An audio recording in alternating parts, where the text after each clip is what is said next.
Hello student, welcome back to my channel Samrat academy. Student, आज की video class 10th वालों के लिए सबसे ज्यादा इंपॉर्टेंट है। आज मैं आप लोगों को मानचित्र कार्य संबंधित प्रश्न बताने वाला हूं। क्लास 10th के सामाजिक विज्ञान में सबको मालूम है मेरे प्यारों, जो 10 नंबर का मानचित्र संबंधित प्रश्न आता है। 5 नंबर आपके इतिहास से और 5 नंबर भूगोल से। ठीक है, आज की इस वीडियो में पूरे के पूरे किताब का जो इंपॉर्टेंट आप लोगों का मानचित्र संबंधित प्रश्न है वो बताने वाला हूं। इससे बाहर आपके एग्जाम में एक प्रश्न नहीं आएगा, इस बात की गारंटी मैं लेता हूं। मेरे प्यारों, जो आपके जो बोर्ड एग्जाम में मानचित्र का प्रश्न आता है वो इतिहास से आता है और भूगोल से आता है। इतिहास में मात्र एक ही चैप्टर है, भारत में राष्ट्रवाद, और उसी से आपके प्रश्न बनते हैं 5 नंबर के। और अगर हम बात करें भूगोल, तो भूगोल में आपके 3 चैप्टर के प्रश्न हैं। संसाधन एवं विकास, दूसरा है जल संसाधन, तीसरा है कृषि। इन्हीं तीनों चैप्टरों को मिला के 5 नंबर का आप लोगों का मानचित्र पूछता है। तो 5 नंबर इतिहास से और 5 नंबर भूगोल से मानचित्र संबंधित प्रश्न बनते हैं।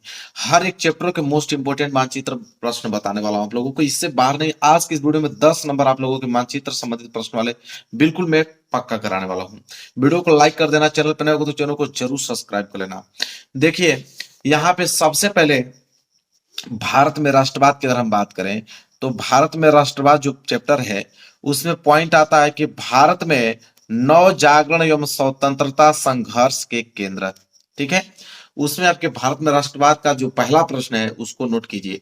यह प्रश्न इससे बाहर आपकी एग्जाम में नहीं बनेगी, इस बात का दावा करता हूं मैं। प्रश्न पहला है, वह स्थान जहां जलियांवाला बाग की हत्याकांड हुआ। यह प्रश्न मेरे प्यारों जो बहुत ही ज्यादा इंपॉर्टेंट है। वह स्थान जहां जलियांवाला बाग की हत्याकांड हुआ था, तो वह है अमृतसर में। अमृतसर में हुआ था, मैंने नाम बता दिया। मानचित्र पर इसका सही लोकेशन आपको बस बताना पड़ेगा। तो वह स्थान जहां जलियांवाला बाग का हत्याकांड हुआ, Amritsar. Very very most important, हर साल आता है, इस साल भी आपको एग्जाम में आने वाला है, तो इसको जरूर से जरूर तैयार कर लेना। दूसरा प्रश्न की अगर हम बात करें कि दूसरा प्रश्न क्या है, दूसरा प्रश्न है कि वह स्थान जहां नील की खेती करने वाले किसानों का आंदोलन हुआ। तो नील की खेती करने वाले किसानों का आंदोलन कहां हुआ? चंपारण में हुआ था। यह प्रश्न भी बहुत ही ज्यादा इंपॉर्टेंट है। मैंने कहा ना कि इससे बाहर आपके एग्जाम में नहीं आएंगे तो नहीं आएंगे, इस बात का दावा है मेरा। तो वह स्थान जहां नील की खेती करने वाले किसानों का आंदोलन का हुआ, चंपारण में हुआ। सारे प्रश्न आपको याद होने चाहिए। इसके बाद आगे आइए, अगला प्रश्न देखिए क्या है। प्रश्न नंबर तीसरा, प्रश्न नंबर तीसरा है कि वह स्थान जहां महात्मा गांधी ने नमक कानून भंग किया या नमक कानून तोड़ा। तो नमक कानून भंग किया कहां पे महात्मा गांधी ने? दांडी में। कहां पे? दांडी में। यह प्रश्न भी बहुत ज्यादा इंपॉर्टेंट है। ठीक है, प्रश्न नंबर तीसरा। प्रश्न नंबर अगर हम चौथा की बात करें, तो प्रश्न नंबर चौथा है कि वह स्थान जहां असहयोग आंदोलन कार्यक्रम को स्वीकार किया गया। तो असहयोग आंदोलन कार्यक्रम को स्वीकार कहां पे किया गया था? कलकत्ता में। कहां पे मेरे प्यारों? कलकत्ता में। ये प्रश्न भी बहुत ज्यादा इंपॉर्टेंट है। जो प्रश्न बताऊंगा इससे बाहर नहीं आएगा तो नहीं आएगा, इस बात का दावा है मेरा। पांचवा प्रश्न है कि वह स्थान जहां सूती मिल श्रमिकों का सत्याग्रह हुआ। तो सूती मिल श्रमिकों का सत्याग्रह कहां पे हुआ? सत्याग्रह तो वो अहमदाबाद में, जो कि कहां पड़ता है? गुजरात में पड़ता है। बहुत ज्यादा important, very very most important ये प्रश्न है कि वह स्थान जहां सूती मिल श्रमिकों का सत्याग्रह हुआ, अहमदाबाद गुजरात में। अगला प्रश्न देखिए क्या है। अगला प्रश्न नंबर 6 है कि वह स्थान जिसकी घटना के कारण जो है महात्मा गांधी ने असहयोग आंदोलन स्थगित किया। तो चौरी चौरा। चौरी चौरा घटना के कारण जो महात्मा गांधी जी थे वो असहयोग आंदोलन को क्या किए? स्थगित कर दिए। तो यह प्रश्न भी बहुत ज्यादा इंपॉर्टेंट है, प्रश्न नंबर 6। आगे हम बढ़ेंगे प्रश्न नंबर 7 की तरफ। और प्रश्न नंबर 7 है मेरे प्यारे बच्चों क्या, कि वह स्थान जहां किसान सत्याग्रह आंदोलन हुआ। तो किसान सत्याग्रह आंदोलन हुआ किस स्थान पे? तो खेड़ा में, जो कि कहां पड़ता है? गुजरात में पड़ता है। तो ये बहुत ज्यादा इंपॉर्टेंट है, वह स्थान जहां किसान सत्याग्रह आंदोलन हुआ, खेड़ा गुजरात। बहुत ज्यादा इंपॉर्टेंट है अभी प्रश्न है, प्रश्न नंबर 7वां। आगे बढ़ेंगे और प्रश्न नंबर 8वां की तरफ। कह रहा है कि वह स्थान जहां काशी हिंदू विश्वविद्यालय है। तो काशी हिंदू विश्वविद्यालय कहाँ पे? वाराणसी में। बात आपको भी मालूम है, ये प्रश्न भी बहुत ज्यादा इंपॉर्टेंट है। बस 8 ही प्रश्न है उसमें मेरे प्यारे बच्चों। जो अभी हमने देखा, भारत में राष्ट्रवाद जो था चैप्टर, उसका पहला पॉइंट था कि भारत में नव जागरण में स्वतंत्रता संघर्ष केंद्र। ठीक है, उसमें 8 टॉपिक हैं, यहाँ पे आपको क्लियर हो गया मेरे प्यारे बच्चों। इसके बाद उसी चैप्टर के दूसरा टॉपिक है भारतीय राष्ट्रीय कांग्रेस के अधिवेशन। यहां से तो प्रश्न बनना ही बनना है, उसको कौन रोकने वाला है। तो भारतीय राष्ट्रीय कांग्रेस का अधिवेशन, जिसमें पहला प्रश्न है मेरे प्यारे बच्चों कि वह स्थान जहां कांग्रेस का प्रथम अधिवेशन हुआ। तो कांग्रेस का प्रथम अधिवेशन कहाँ पे हुआ। तो कांग्रेस का जब प्रथम अधिवेशन मुंबई में हुआ था। इस बात को याद रखिएगा, ये प्रश्न बहुत ज्यादा आईएमपी है, वेरी वेरी मोस्ट आईएमपी है। वह स्थान जहां कांग्रेस का प्रथम अधिवेशन हुआ मुंबई में हुआ था। क्लियर है मेरे प्यारे बच्चों। चलिए प्रश्न नंबर पहला आपने नोट कर लिया। चलिए आगे बढ़ते हैं, प्रश्न नंबर दूसरा नोट कीजिए। प्रश्न नंबर दूसरा है मेरे प्यारे बच्चों कि वह स्थान जहां वर्ष 1920 में कांग्रेस अधिवेशन हुआ। अब कांग्रेस का अधिवेशन हुआ 1920 में, कहां पे हुआ मेरे प्यारे बच्चों, कलकत्ता में हुआ। कहां पे हुआ, कलकत्ता में हुआ। तो वह स्थान जहां वर्ष 1920 में कांग्रेस अधिवेशन हुआ 1920 में कलकत्ता में हुआ था। तीसरा है वह स्थान जहां भारतीय राष्ट्रीय कांग्रेस का अधिवेशन हुआ, मतलब स्थापना हुआ। अब देखिए दो प्रश्न है, वह स्थान जहां वर्ष 1920 में कांग्रेस अधिवेशन हुआ कलकत्ता में, वह स्थान जहां भारतीय राष्ट्रीय कांग्रेस की स्थापना हुआ मुंबई में। ये दोनों प्रश्न आपको याद होने चाहिए, दोनों ही प्रश्न बहुत ज्यादा आईएमपी है। इसके बाद आते हैं प्रश्न नंबर 4 की तरफ। प्रश्न नंबर 4 है वह स्थान जहां वर्ष 1927 में कांग्रेस का अधिवेशन हुआ। तो 1927 में जो कांग्रेस का अधिवेशन हुआ था वो मद्रास में हुआ था। कहां पे मेरे प्यारे बच्चों, मद्रास में हुआ था। इसके बाद ये प्रश्न भी इंपॉर्टेंट है। इसके बाद 1929 वाला आ जाइए कि वह स्थान जहां वर्ष 1929 में कांग्रेस का अधिवेशन हुआ लाहौर में। तो देखिए यहाँ पे तीन चीजें, 1920 में कलकत्ता में हुआ, 1927 में मद्रास में हुआ, 1929 में लाहौर में हुआ। ठीक है। इसके बाद आइए प्रश्न नंबर 6।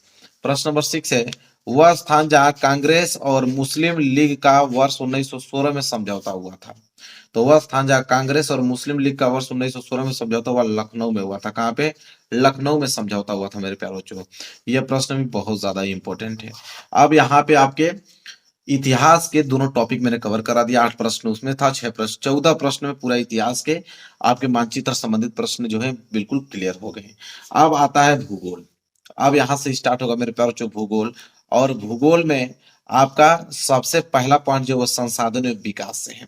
इसमें पहला पॉइंट है मेरे प्यारे बच्चों कि भारत के राजनीतिक मानचित्र पर आपको 5 प्रकार मृदाओं के प्रकार बताइए।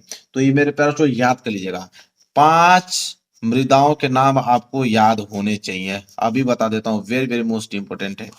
जलोढ़ मृदा हुआ, काली मृदा हुआ, ठीक है, लेटराइट मृदा हुआ। तो ये जो है मेरे प्यारों जो 5 मृदाओं के नाम आपको याद होने चाहिए, किसी मानचित्र में पक्का पूछेगा। 5 में से एक जरूर से जरूर आपके आने वाले हैं, तो इनको आप तैयार कर लेना। इसके बाद मेरे प्यारों जो अगला जल संसाधन। अगला जो टॉपिक है जल संसाधन है। बोलेगा कि दिए गए मानचित्र पर निम्न बांधों को चिन्हित कीजिए। अब यहाँ पे मैं जो बांध बताऊंगा इसमें से एक बांध आपके एग्जाम में आना फिक्स है।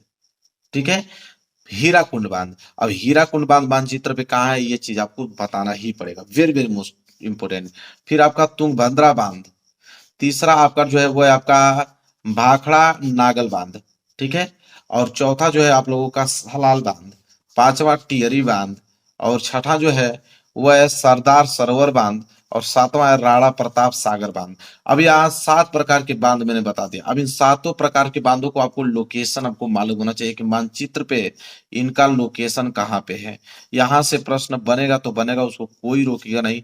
जाके आप कोई भी प्रीवियस ईयर पेपर देख लेना, एक प्रश्न यहाँ से जरूर पूछेगा। तो 7 आपको बांध मैंने बता दिया, 7 बांधों के लोकेशन आपको याद होने चाहिए किसी कीमत पे मेरे प्यारे बच्चों। तो जल संसाधन भी हो गया। इसके बाद आपका लास्ट चैप्टर आता है कृषि से। अब कृषि से प्रश्न मैं आपको बताना जो एग्जाम में आते हैं, जो कि पहला प्रश्न है यहाँ पे कि गेहूं का सबसे बड़ा उत्पादक राज्य। तो गेहूं का सबसे बड़ा उत्पादक राज्य मेरे प्यारे बच्चों क्या है, पंजाब। क्या है मेरे प्यारे बच्चों, पंजाब। गेहूं का सबसे बड़ा उत्पादक राज्य जो है वो पंजाब है। इसके बाद दूसरा है मेरे प्यारे बच्चों सर्वाधिक जूट उत्पादक राज्य कौन है। ठीक है, तो सर्वाधिक जूट उत्पादक राज्य जो है वो आपके क्या है, पश्चिम बंगाल है। ठीक है मेरे प्यारे बच्चों, क्या है सर्वाधिक जूट उत्पादक राज्य, पश्चिम बंगाल। देखिए यह प्रश्न मिस्टेक है, क्योंकि गेहूं का सबसे बड़ा उत्पादक राज्य तो उत्तर प्रदेश है। यहाँ पे आप उसको उत्तर प्रदेश कीजिएगा। यहाँ पे लिखने में थोड़ा मिस्टेक हो गया है। क्या है मेरे प्यारे बच्चों? उत्तर प्रदेश।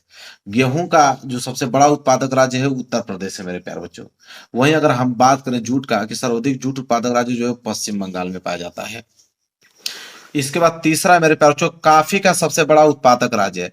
तो कॉफी का सबसे बड़ा उत्पादक राज्य जो होता है मेरे प्यारे बच्चों कर्नाटक है। क्या है? कर्नाटक है। इसके बाद है चौथा कि चावल का उत्पादक राज्य, चावल का उत्पादक राज्य बिहार। तो बिहार में नहीं मेरे प्यारे बच्चों, चावल का उत्पादक राज्य जो पश्चिम बंगाल सबसे अधिक महत्वपूर्ण उत्पादक राज्य है। कौन? पश्चिम बंगाल। यहाँ पे लिख लीजिएगा, पश्चिम बंगाल। क्लियर है? इसके बाद मेरे प्यारे बच्चों प्रश्न नंबर 5वां, मूंगफली का सबसे बड़ा उत्पादक राज्य। तो मूंगफली का सबसे बड़ा उत्पादक राज्य जो है मेरे प्यारे बच्चों गुजरात है। ठीक है, तो मेरे प्यारे बच्चों ये टॉपिक भी मैंने यहाँ पे कवर करा दिया। इतना प्रश्न अगर आपको तैयार है तो मानचित्र संबंधित प्रश्न इससे बाहर आने वाले नहीं है।